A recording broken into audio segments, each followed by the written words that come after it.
Bom dia, graça e a paz de Jesus. Amém. Quero convidar você a abrir sua Bíblia no Evangelho segundo Marcos, capítulo 6. Quero acolher você também que está cultuando conosco online, que Deus abençoe você, sua casa. Marcos, capítulo 6. Nós vamos ler do verso 30 ao verso 44.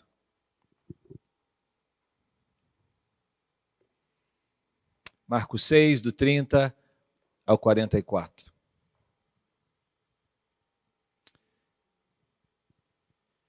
Os apóstolos reuniram-se a Jesus e lhe relataram tudo o que tinham feito e ensinado.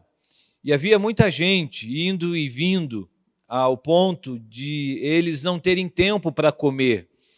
E Jesus lhes disse: venham comigo para um lugar deserto e descansem um pouco. Então eles se afastaram num barco para um lugar deserto.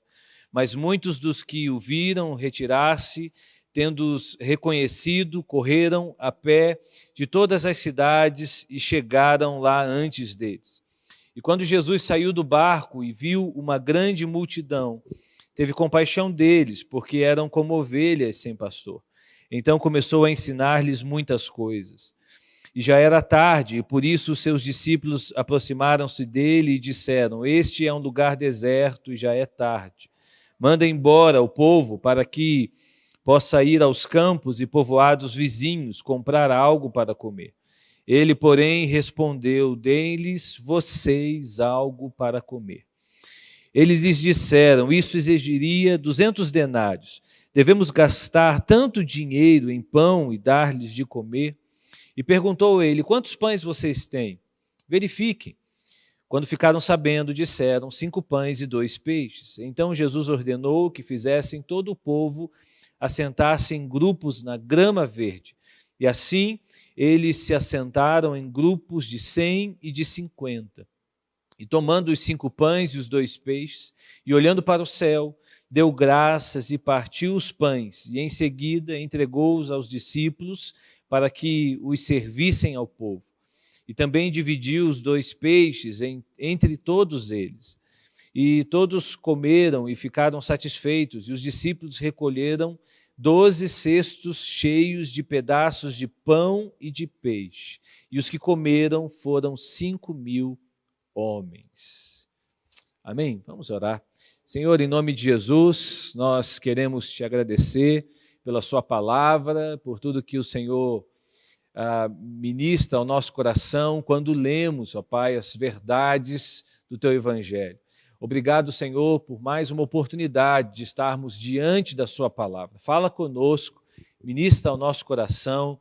Nós oramos em nome de Jesus. Amém. Amém.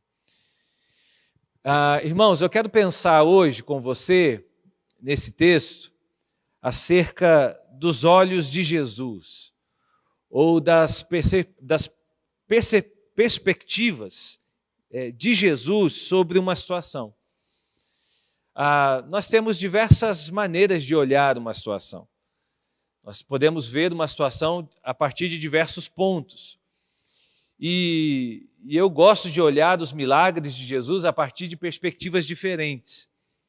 Eu já preguei esse texto de diversas formas, né? E sempre quando nós pregamos a multiplicação dos pães, a nossa tendência quase sempre é enfatizar os pães sendo multiplicados. E não é errado isso, claro que não. Mas eu quero hoje propor para você olhar esse texto a partir da perspectiva de Jesus. O que Jesus viu quando ele multiplicou os pães e os peixes? O que Jesus estava vendo aqui? O que Jesus viu quando ele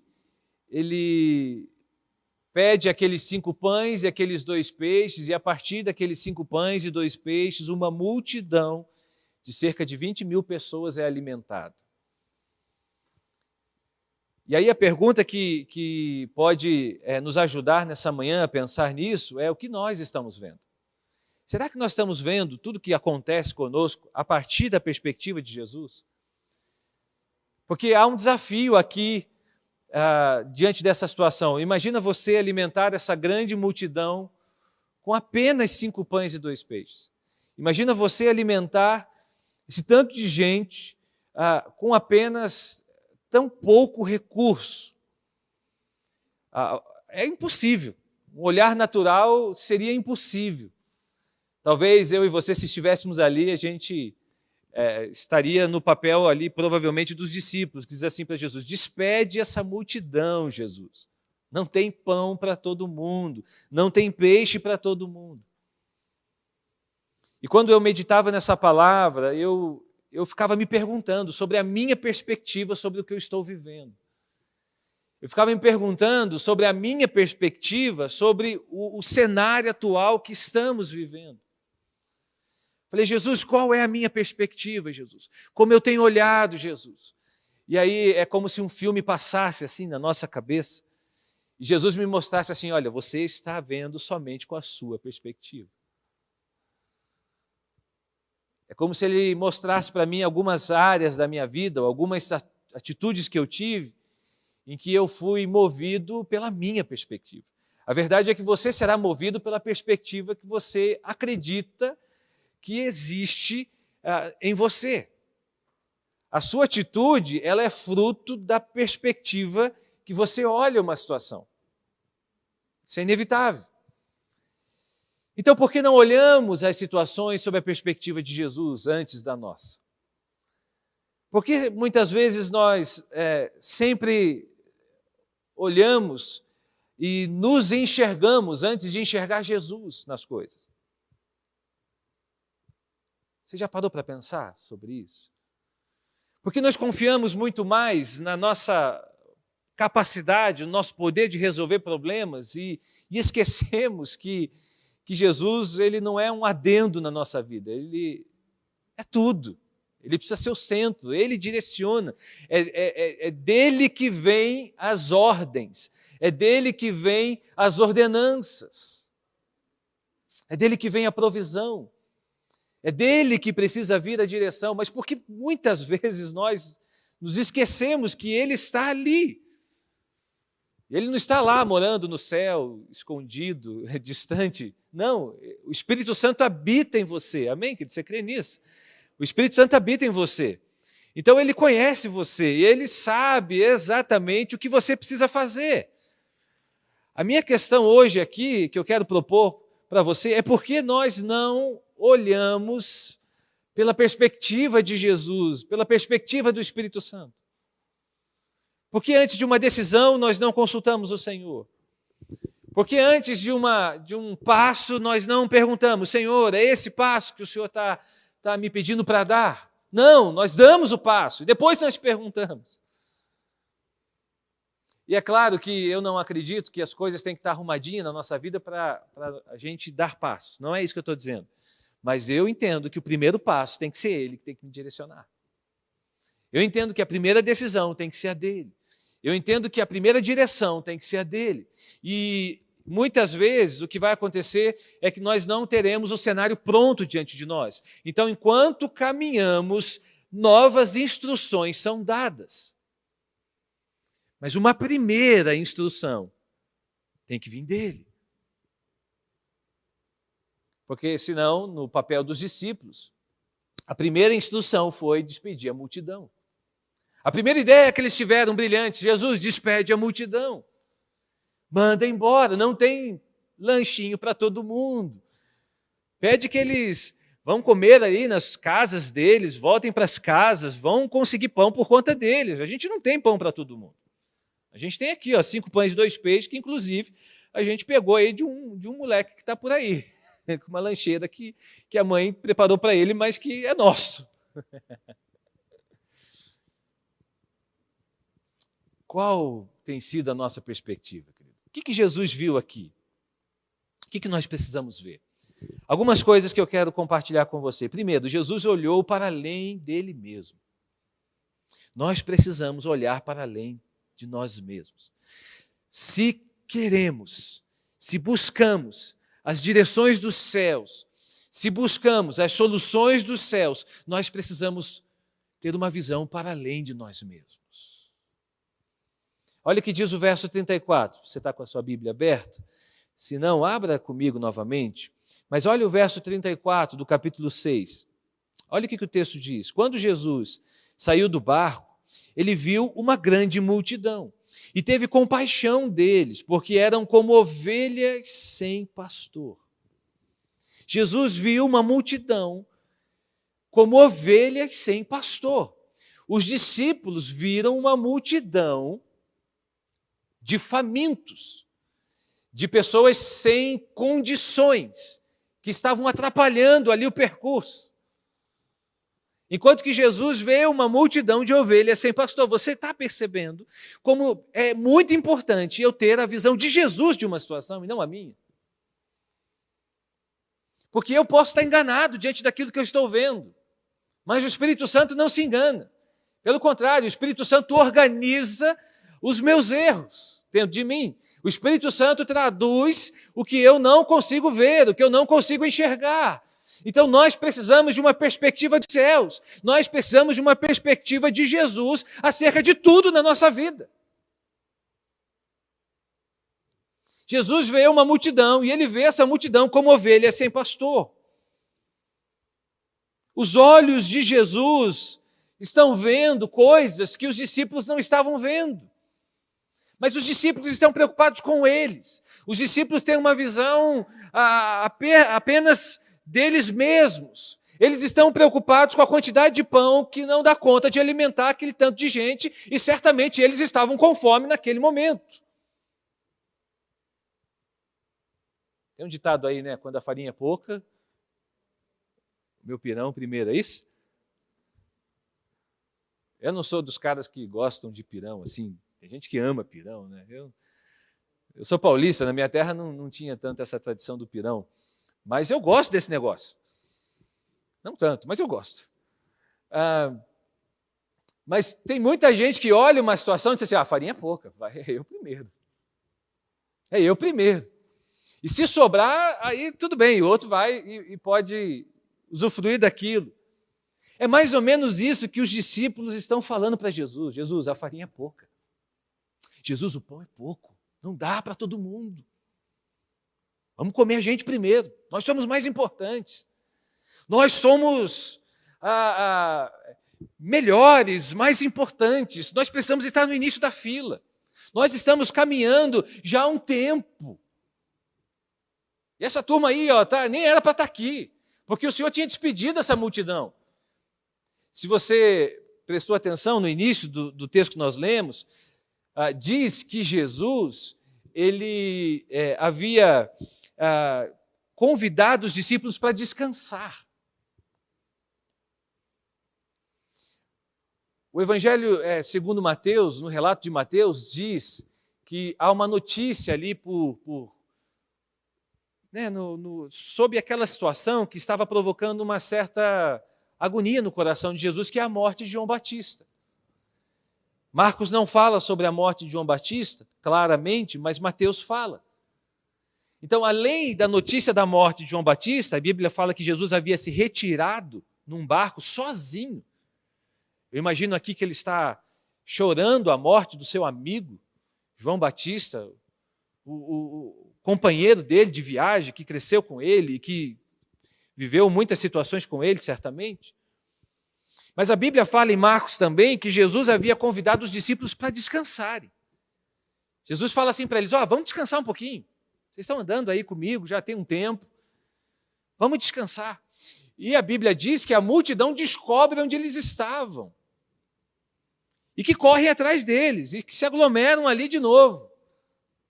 Ou seja, naquele momento, algo que era muito particular de Jesus e aos discípulos foi mexido, foi incomodado.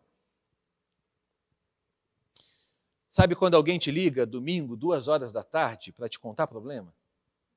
E te atrapalha no meio da sua soneca do domingo à tarde. Não, você não tira a soneca domingo à tarde, você não é igual eu. Mas se você faz isso e alguém te liga lá 2h da tarde, você está lá naquele quase terceiro céu, meditando, né? Descansado, relaxado, e alguém te liga e você diz assim, no meio da minha soneca, no meio do meu descanso. E olha que o dia hoje está bem propício para uma soneca. Não me ligue 2 horas da tarde. Estou brincando. Com o Benjamin, os horários mudaram totalmente. E agora, com o outro filho ou filha vindo por aí, eu já tenho que começar a me acostumar que domingo à tarde não é momento de soneca. Então, mas imagine só você sendo incomodado nesse momento.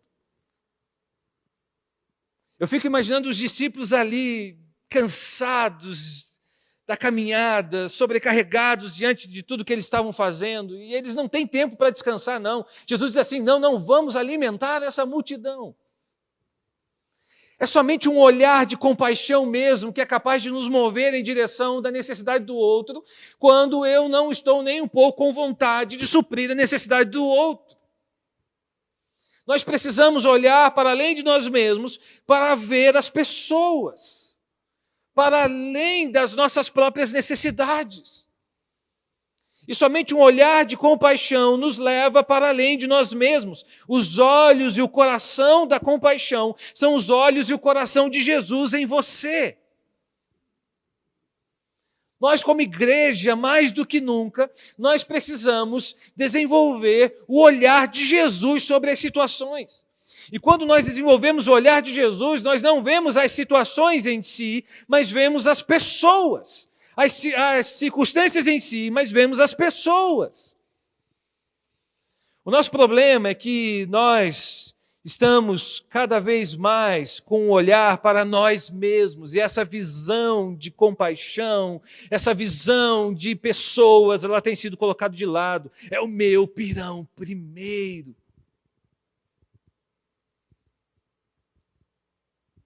E nós temos vivido um tempo muito, eu tenho pensado sobre isso e tenho orado muito sobre isso.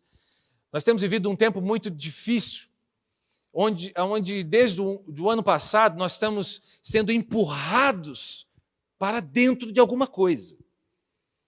E claro, há uma campanha desde o ano passado para dentro das nossas casas, ok.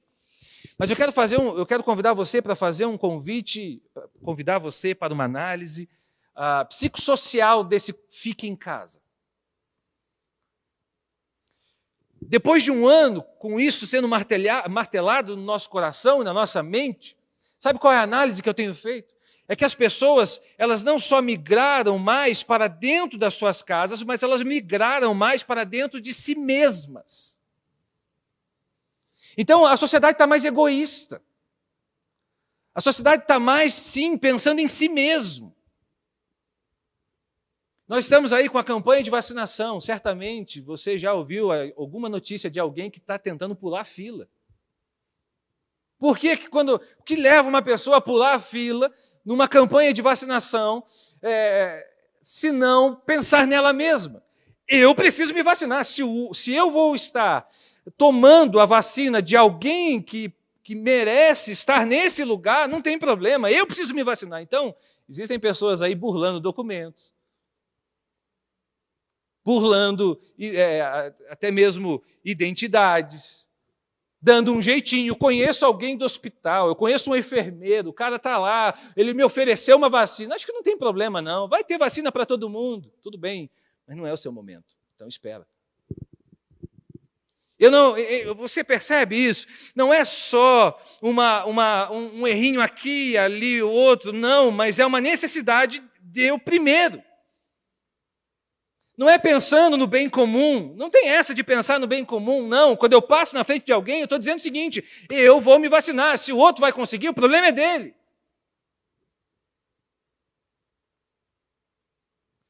Você consegue perceber a análise que eu estou propondo aqui? Não é só uma campanha para você entrar num lugar, não, a sociedade está voltando para si mesma. O que importa é o meu bem, o meu benefício, e não importa como eu vou conseguir isso. A questão é que essa visão não se enquadra nem um pouco com a visão do Evangelho de Jesus para nós. Porque o Evangelho de Jesus para nós é o outro primeiro, não eu primeiro. O Evangelho de Jesus para nós é eu pensar para além de mim mesmo. Jesus perguntava: o que você quer que eu te faça? Hoje as pessoas perguntam: olha, você quer que eu te faça alguma coisa? Mas quanto eu vou ganhar com isso? A pergunta hoje muda. Ah, você quer que eu te faça? Então, mas quanto eu ganho? Quanto eu vou levar? O que eu vou ser beneficiado em fazer isso que você está me pedindo? E Jesus perguntava: o que você quer que eu te faça? Jesus orientava: alguém te feriu numa face, dê a outra. Hoje não, hoje as pessoas dizem assim: não, eu vou te dar o troco. Porque eu não posso sair dessa situação por baixo, eu não posso sair dessa situação de uma situação humilhado. Não, eu vou te dar o troco, porque eu tenho que sair por cima. Eu não sei se você consegue perceber, mas a compaixão, ela está cada vez mais escassa nas nossas atitudes e nos nossos olhares, mas isso passa por um olhar de uma situação. Isso passa pela maneira como eu olho, como eu vejo as situações da minha vida. E se eu estou o tempo todo querendo ganhar vantagem sobre alguma coisa, o tempo todo eu preciso estar à frente, o tempo todo eu preciso ganhar uma vantagem, o tempo todo eu preciso ser beneficiado de algo, o tempo todo é a minha vontade, o tempo todo é o que eu quero, o tempo todo é o que eu preciso. Mas quando eu olho para o Evangelho de Jesus, Jesus diz assim: aquele que vem após mim, negue-se a si mesmo. Se você quer ser meu discípulo, negue-se a si mesmo. Se você quer ser meu discípulo, tome a sua cruz e siga-me. Se você quer ser meu discípulo, abra mão das suas próprias vontades e siga a minha vontade.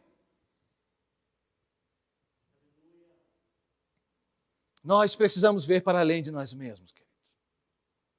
Então nós precisamos chorar se nós estamos vivendo só para nós mesmos.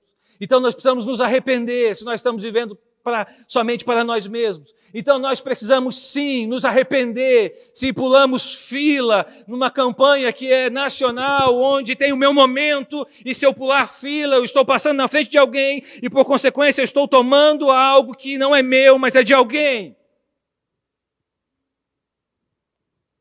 Sim, eu preciso me arrepender e chorar se eu estou fazendo isso. Porque não é a vida que o Evangelho me propôs. O pastor Hélio falou aqui sobre ansiedade, sobre colocar a nossa confiança, sobre fé. Então, onde está a minha confiança nesses dias? Aonde está a minha fé nesses dias?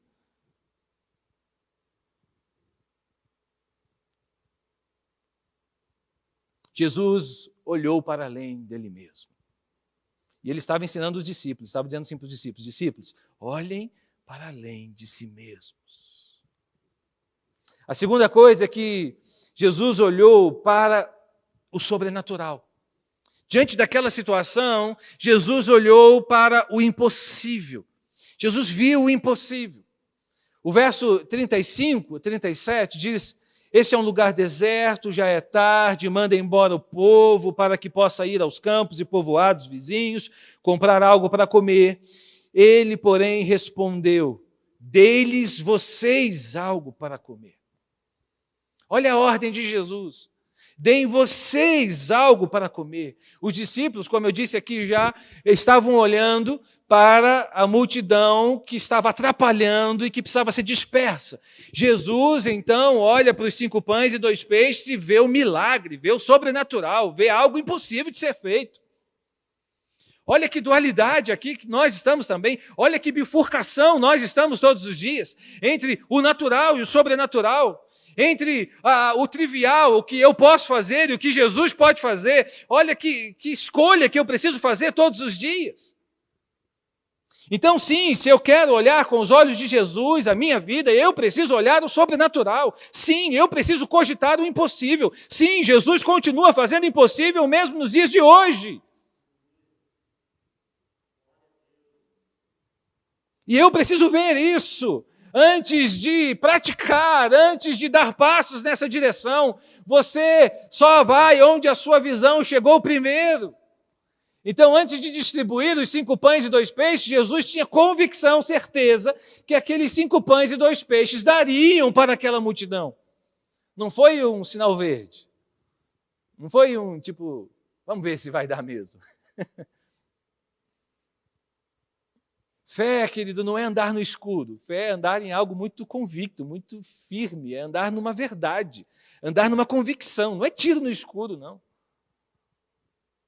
Vamos ver se vai dar. Vamos lá, vamos lá. Ou vai que dá, vai que dá. Não, não é tentar se convencer sobre alguma coisa. Não. Jesus aqui tinha convicção do sobrenatural. Jesus está dizendo para os discípulos, vai dar. Não é vamos ver se vai dar. Não, é vai dar, vai acontecer. Distribua os pães, distribua os peixes. Mas para ver o sobrenatural eu preciso não só ver como Jesus vê, mas eu preciso ouvir Jesus. Eu preciso de intimidade, querido.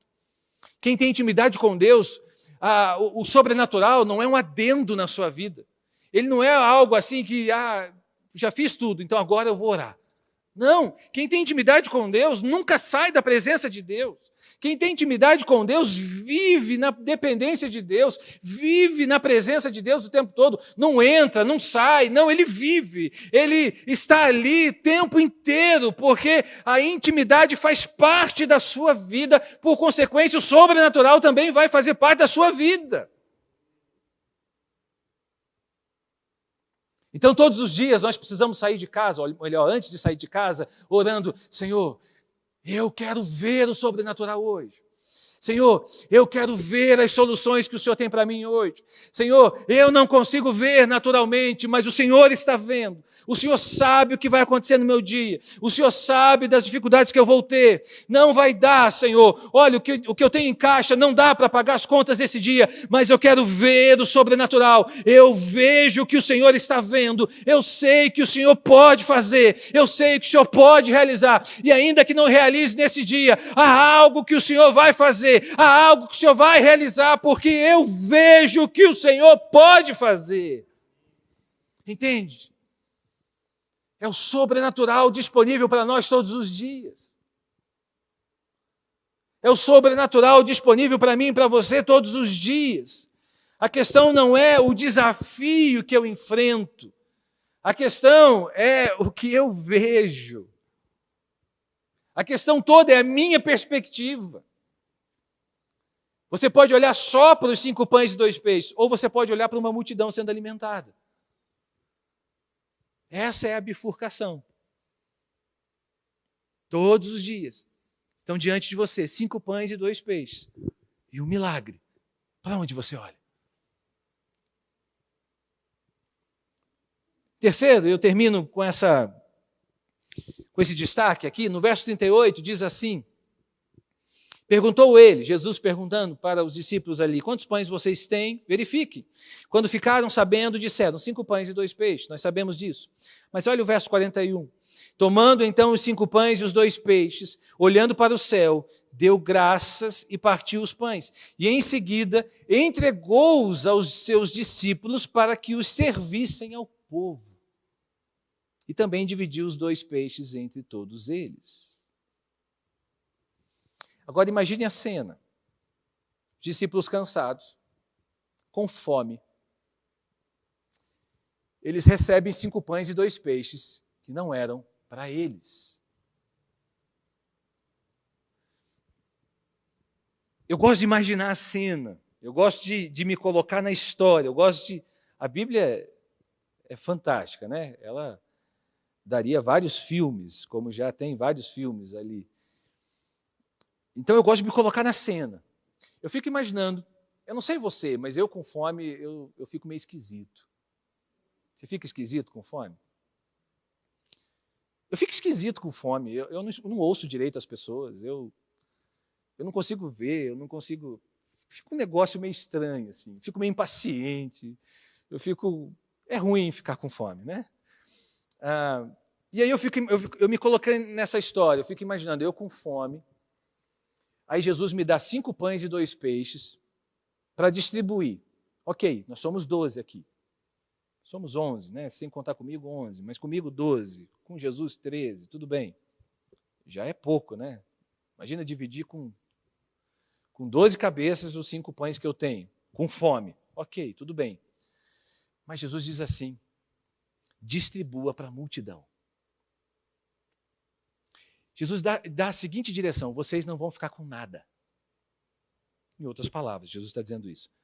Vocês vão pegar os 5 pães e os 2 peixes e vão distribuir para esse povo aí. Eu confesso para você que eu não sei te dizer qual seria a minha reação naquele momento.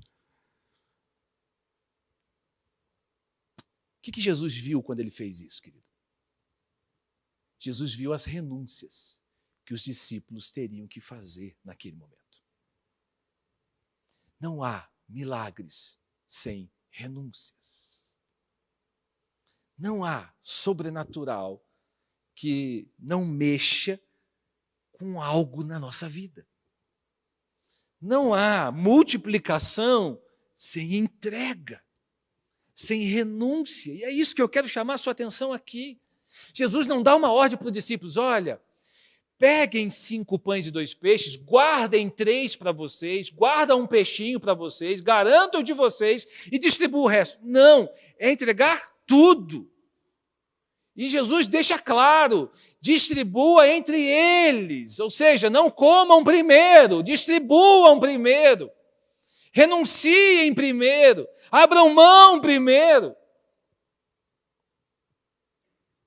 Eu fico pensando naquilo que Jesus quer ensinar para esses discípulos. É claro, dentre algum tempo depois, Jesus daria a própria vida. O pão seria a própria vida que Jesus daria em favor de muitos. Jesus está ensinando princípios para esses caras aqui. Logo, alguns anos depois, eles mesmos teriam que dar suas próprias vidas em prol de algo maior. Ou seja, não é só distribuição de pão e de peixe. Jesus está ensinando um princípio de renúncia aqui. Jesus está dizendo aqui, olha, renunciem. Por amor a algo maior, renunciem por algo que eu estou ensinando a vocês, por algo que eu vou fazer aqui. Nós precisamos abraçar as renúncias que Jesus nos propõe todos os dias. Se a sua vida, se você está um tempo no Evangelho e a sua vida continua a mesma, se a sua vida você continua com as mesmas coisas, é sinal que você não entendeu muito bem a proposta de Jesus, porque a proposta de Jesus é renúncia, é entrega, é abrir mão, é mudança, é transformação de vida. Não dá para eu ter o Evangelho numa mão e continuar com a mesma vida na outra. Não dá para eu ter o Evangelho numa mão e ter tudo que eu sempre tive na outra. Não tem como, não tem condições, não tem jeito, não tem jeitinho para isso. Nós precisamos abraçar o que Jesus nos pede para renunciar. Nós precisamos abraçar as renúncias. E o que você tem na mão, querido, nas mãos de Jesus é mais poderoso. Então, deixe o que você tem nas suas mãos para as mãos de Jesus. Entregue nas mãos de Jesus tudo o que você tem nas mãos.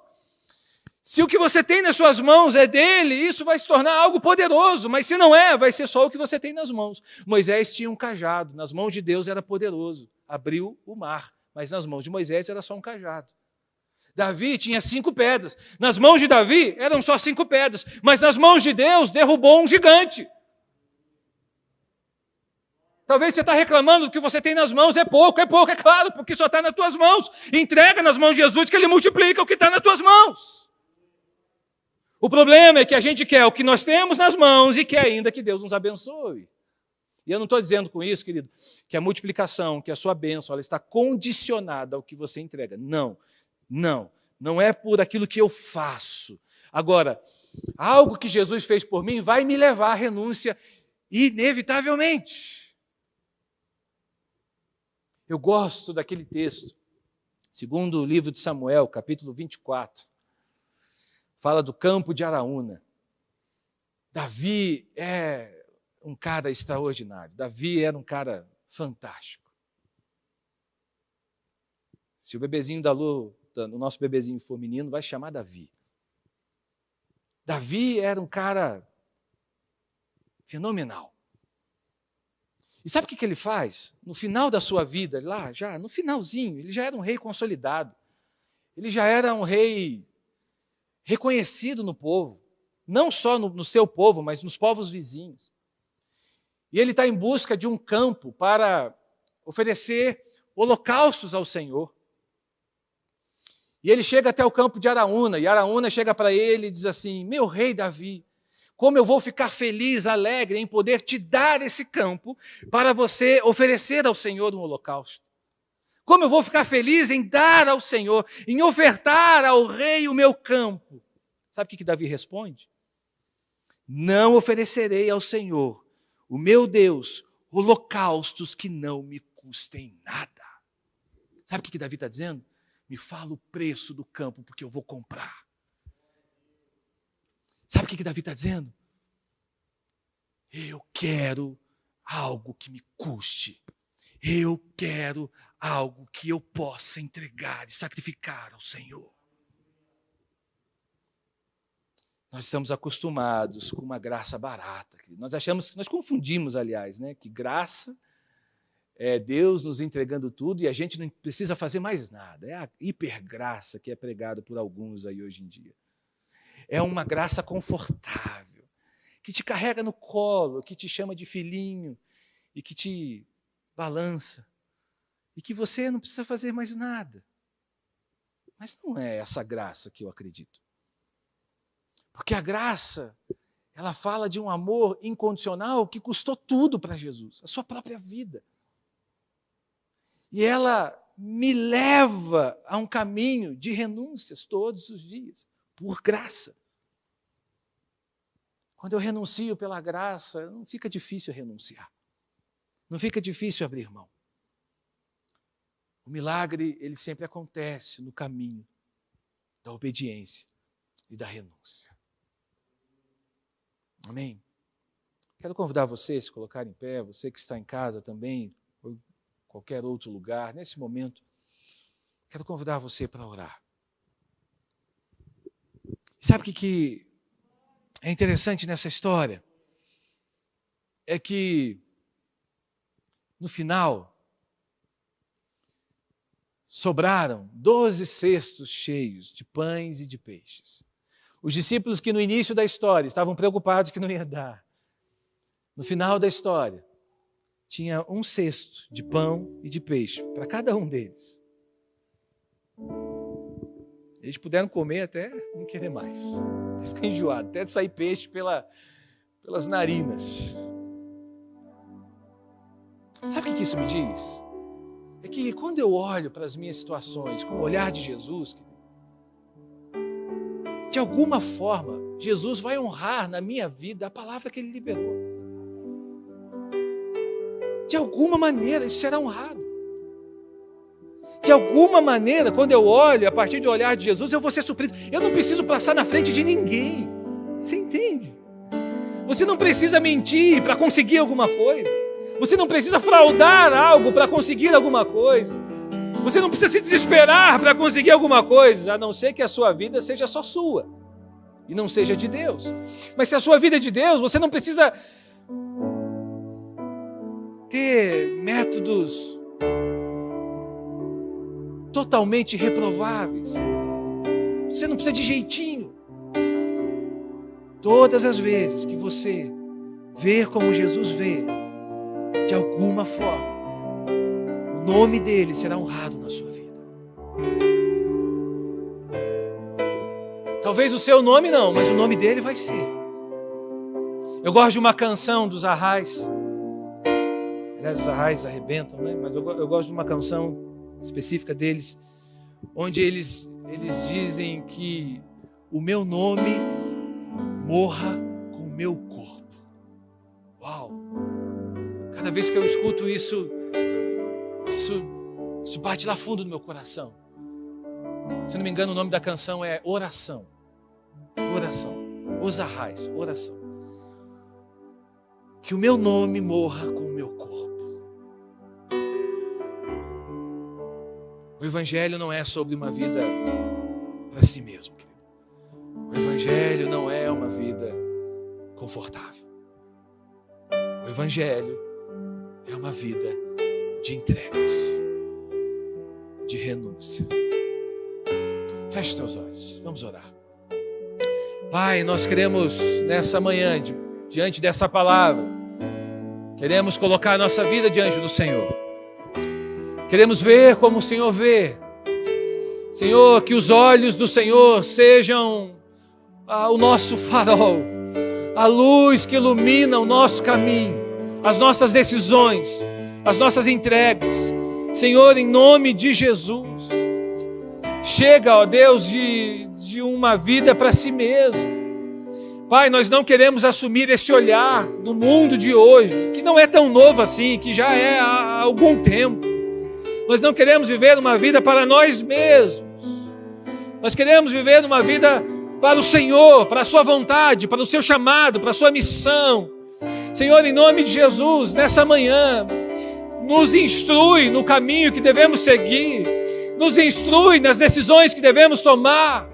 Queremos ver o milagre, o sobrenatural, Senhor, todos os dias. Não é um adendo, não é um cabide, não é uma alternativa qualquer, não, Senhor. É o centro da nossa vida, é o centro da nossa história. O que tiver que renunciar, nós renunciaremos. O que tiver que deixar de lado, nós deixaremos. Se o Senhor pediu, nós vamos deixar. Se o Senhor pediu, nós vamos fazer. Se o Senhor pediu, nós vamos realizar. Nós não temos medo, Senhor, das renúncias que teremos fazer. Nós não temos medo, ó Pai, daquilo que temos que deixar. Porque se o Senhor pediu, o Senhor honrará. Então, Pai, em nome de Jesus, nessa manhã, nos ajuda a olhar como o Senhor. Nos ajuda a ver como o Senhor vê. Nos ajuda a ver como o Senhor vê. Nós só precisamos dos Teus olhos. Nós precisamos, ó Deus, de ouvidos para ouvir. Nós precisamos, ó Deus, de pés que obedeçam a Sua voz. Sim, Deus, sim, sim. Em nome de Jesus, nos ajuda a viver o Evangelho na integralidade, na realidade da nossa vida. Nos ajuda, eu te peço. Essa é a nossa oração nessa manhã. Senhor, também oro por essa pessoa, por esse homem, por essa mulher que precisa entregar a sua vida hoje ao Senhor Jesus. Pai, que hoje seja também um dia de salvação, um dia, ó Deus, de transformação de vida. Então, Pai, em nome de Jesus, essa pessoa, que o Senhor a receba, que o Senhor mude a sua história e mude a sua vida, mude a sua casa. Pai, obrigado por essa manhã, obrigado por esse tempo que tivemos aqui. Louvamos o Teu nome, Te agradecemos. Essa é a nossa oração, em nome de Jesus. E que a graça do nosso Senhor e Salvador Jesus Cristo, o amor de Deus, o Pai, a poderosa presença, o poder do Espírito Santo, seja sobre a sua vida, meu irmão, minha irmã, sobre a sua casa, sobre todo o povo de Deus espalhado sobre essa terra, hoje e sempre. Amém.